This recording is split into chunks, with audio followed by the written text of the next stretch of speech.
Good morning. Good morning. It's good to have everybody in the PegNet community here on the live stream. We got a very short update. We didn't have too many people show up for the PegNet status. That's fine. That's why we're doing the video, so everybody can still be informed. I have the white paper in process. It's mostly done. I posted the link on Discord, which you will be able to find in the description below. The mining is coming along. We're working on mining for Accumulate, and when we get that done, I'm really considering a mechanism to merge mine so that miners mining the PegNet would also be able to mine, Accumulate, and earn some tokens from over there. Initially, the Accumulate mining will issue a mining token, which may be convertible to Accumulate later if we get a grant and Accumulate the governance accepts mining as one of the ways to earn Accumulate tokens. But otherwise, you'll earn a kind of a mining token, which would be limited supply and have its own possible value. Mostly, it's adding security to Accumulate, and there's maybe very little expectation of profit from holding those tokens, but that's up to the market. That has nothing to do with the effort in the project. There will be no pre-issue of this mining token, and there won't be any. Well, there is a pre-issue of sort of pre-issue of tokens, conversion of tokens for the PegNet mining. Now, the way I'll just pop up the document and kind of go through the white paper as it is right now. Should have done this ahead of time, but that's okay. It's just we're just gonna run through this. So I'll run through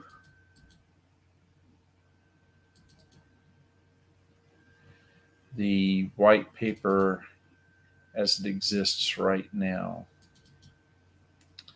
So let me share this screen.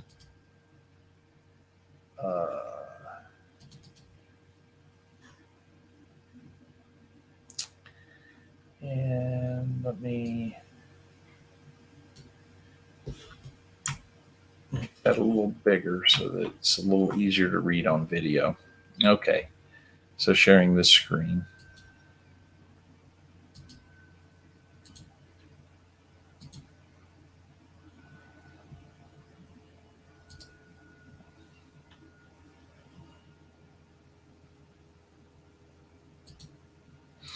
All right. So this is about a relaunch of the PegNet. Later in the document, I do talk about the idea that this paper will not cover rebranding. There's some issues with rebranding in the sense that the tokens are already issued under a PegNet.Acme ADI, Accumulate Digital Identity, and so that presents some technical questions. I believe that the possibility of renaming an ADI, assuming that the new name is available, could be a possibility on Accumulate. That is a proposal that hasn't been made yet to the Accumulate governance, but I think that would be a really useful feature because it's very hard to know exactly upfront what ADI you want for a particular application, and the ability to rename your ADI, as long, and preserve the history would be a useful feature in Accumulate. So the abstract covers a little bit of the history, basically what the way PegNet was designed and the way it works. The Factum PegNet issues discusses the issues we ran into with the PegNet at the time that that the PegNet was deployed on Factum. And I'm reading the paper about any reference to PegNet 2.0. Let's not worry about versioning. We can do that as part of rebranding and marketing, which is very different than the technical aspects of the PegNet. So in the implementation of PegNet on Accumulate, there will be some issues that we ran into on Factum that we want to deal with. And we gave a list of things that were limitations on the Factum version of Accumulate. All of those issues we're going to deal with. So I list here, one of the major ones was we never really got a good PegNet wallet. Well, under Accumulate, we'll be able to issue those assets as tokens under Accumulate, and therefore those tokens will be handled by any Accumulate wallet. So we'll have a wallet day one, which is really, really great. And there's already a Accumulate wallet on Android and on the iPhone, and that wallet will be expanded and create more functionality in the coming months. So wallet day one, that's great. The other problem that we had is we had to have our own PegNet Explorer for PegNet under Factum. PegNet under Accumulate can easily be examined with the Accumulate Explorer. It is great to have an Explorer that acts and follows all of the paradigms of a browser, because everybody understands browsers. If this was 1995, nobody would have any clue what we were talking about when we were talking about a browser. Today, in 2023, kids probably are practically born understanding the browser metaphors and the browser way of looking at data and information. So the Accumulate's Explorer being browser-like is just very, very powerful, and the PegNet will just take that. The oracles will be very easy to examine on the Accumulate Explorer. Again, browser interface, super great. The Oracle prices will be easy to pull from the Accumulate API. No special API required. We can just repurpose the API of Accumulate. We'll also be able to leverage the staking code under development for Accumulate and use that to manage our own staking. So not a whole lot of development will have to occur. Now, the staking servers are still in process for the PegNet, but that's a very high priority, and that code will be available soon.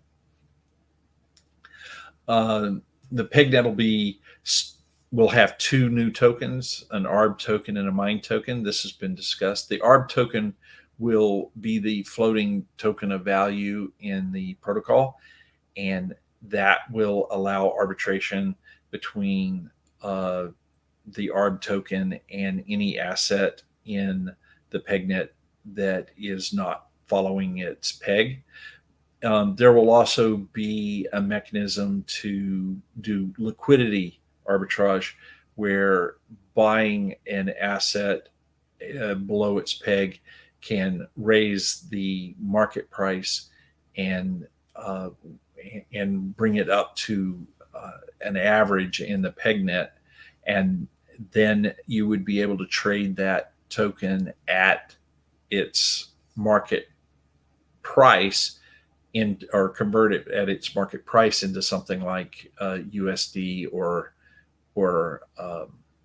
ARB. And the idea is you buy the tokens at a lower price, and you are able to get the credit of that market price in the conversion. It's an interesting aspect of PegNet, where we have created these barriers to abusing the PegNet's conversion and its unlimited liquidity. Average, to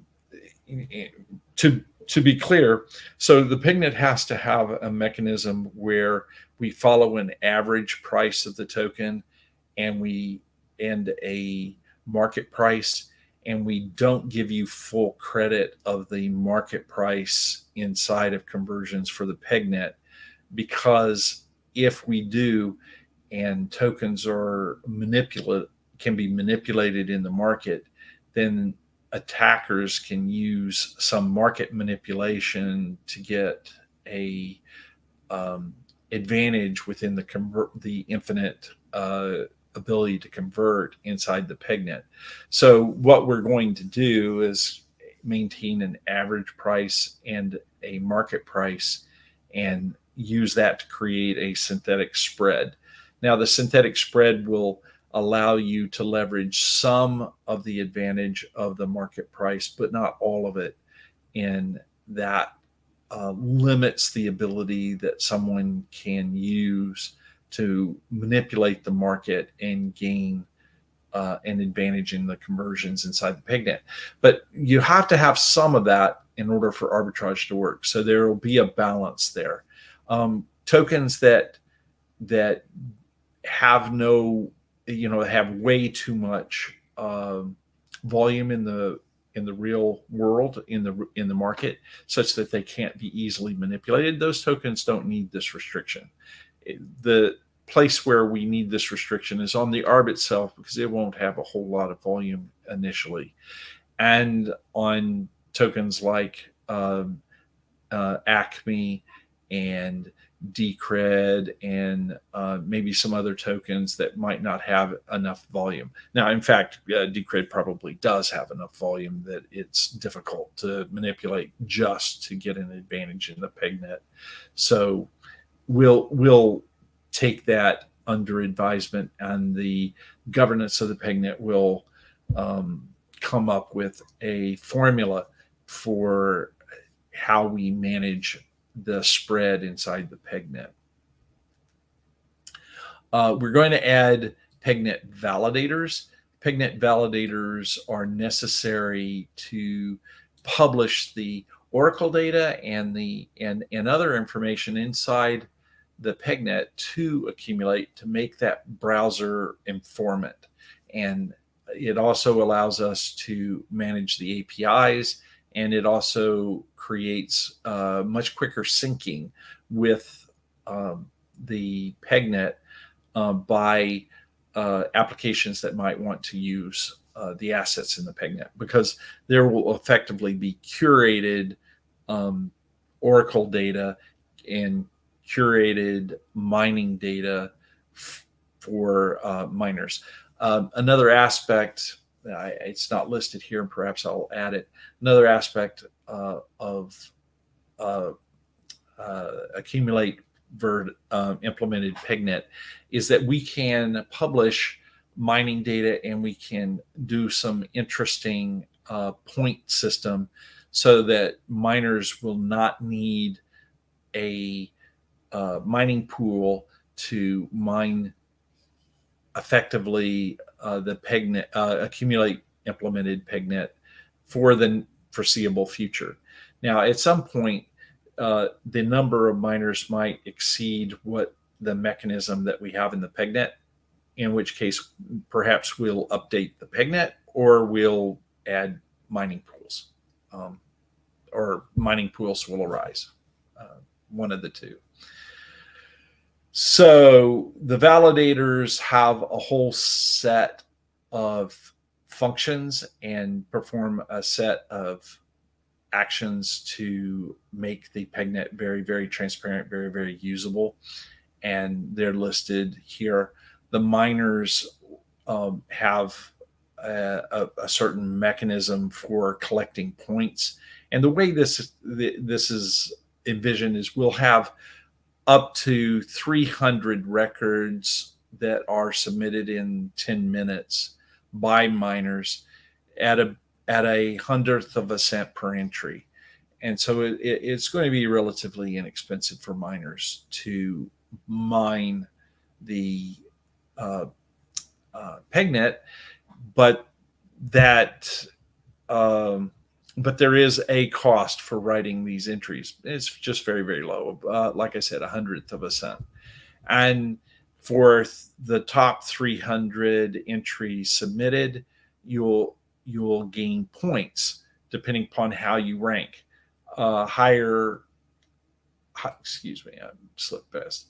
Higher proof of work gets you more points. Lower proof of work gets you fewer points. And every 4 hours, which is every 4 hours, basically every 24 blocks, the highest 25 point earners will be rewarded, and their points will be cleared, and all the miners will continue to collect points. Because miners are getting credit for past performance, they're all over time they can overcome, no matter the bigger miners, no matter how much proof staking power the higher miners have, because the higher miners in the top 25 are losing points when they're rewarded, and everyone else is continuing to gain points until their point count exceeds what the big boys are producing, and then they get rewarded, and then their points are cleared. So everybody's points gets cleared when you're rewarded, and everyone gets to collect points at the rate that their hash power gives them. So as long as miners are able to get a significant number of entries into the top 300, then they will earn points and they'll earn rewards. If a big miner with lots of hash power decides that they want to deploy lots of miners that are evenly gaining points, then that provides an opportunity for someone with quite a bit less hash power to concentrate that into a single miner and exceed what even a large miner can produce and earn more points. So it's not perfect, but it does mean with this averaging that we have kind of a mining pool on day one within the protocol. And it's pretty similar to how mining pools work anyway. There are going to be 4 tokens in the PegNet. One is the legacy peg. That'll be the peg that we've already issued to everyone. You'll be able to convert that to mine tokens at a rate of 200 peg to 1 mine token. The idea is to get the supply burned down. Right now, the peg has a supply of nearly 4 billion tokens. And at a very, very low price, you end up with precision problems on exchanges. So we're going to burn it down to a maximum of 100 million mine tokens with an initial supply of around 20 million mine. And that's a 200 to 1 conversion. So that'll help with the precision, so that the mine token, even if it has a low price, is still tradable on exchanges and dexes, which Texas will probably be where the mine token is first available. The mine token itself has a conversion, like I said, becomes the new token. It will take a user's action to convert the peg into mine. Hang on, fellas. Sorry.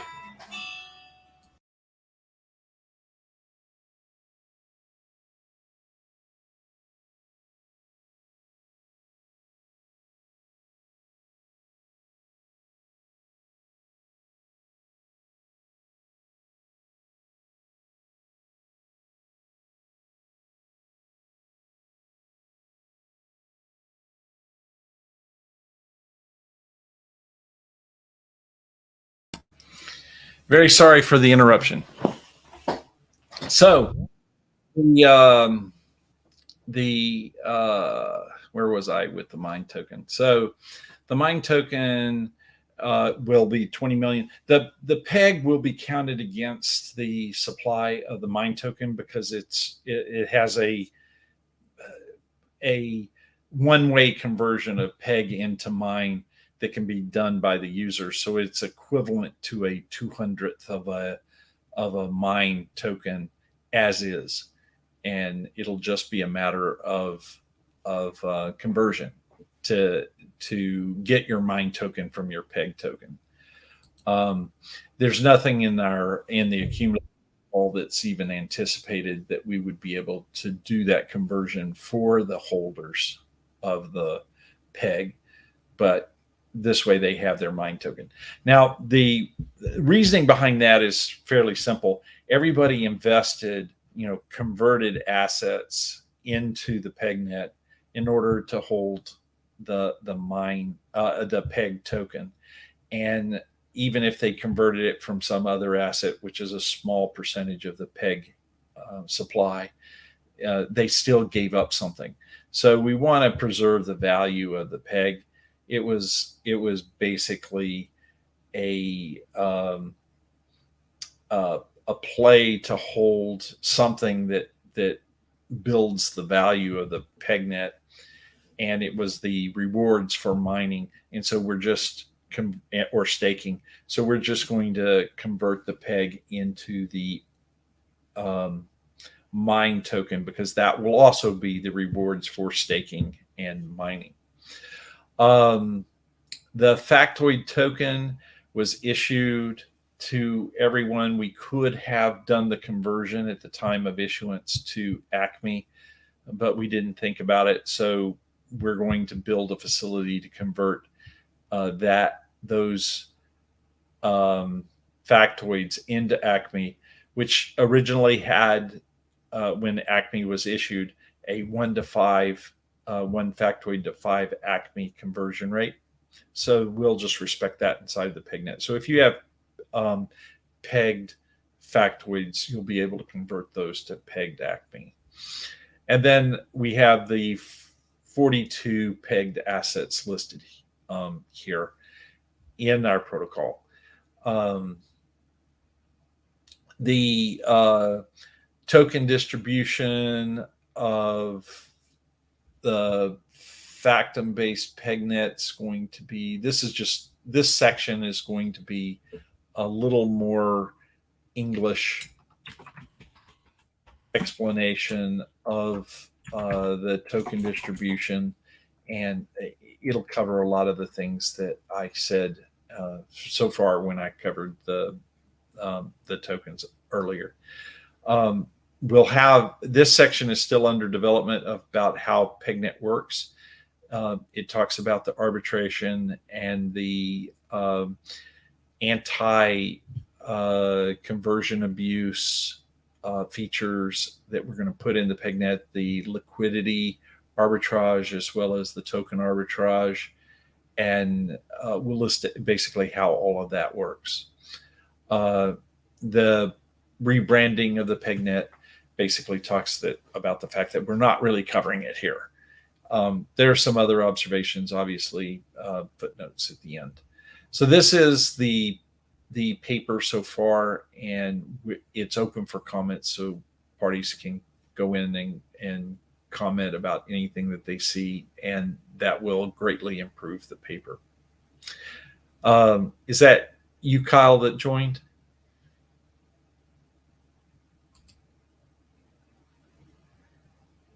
Well, some community member, starting with K, has joined. I appreciate your participation, but that's about all I have. So I will post the stream, and we'll look forward to talking to everybody next week.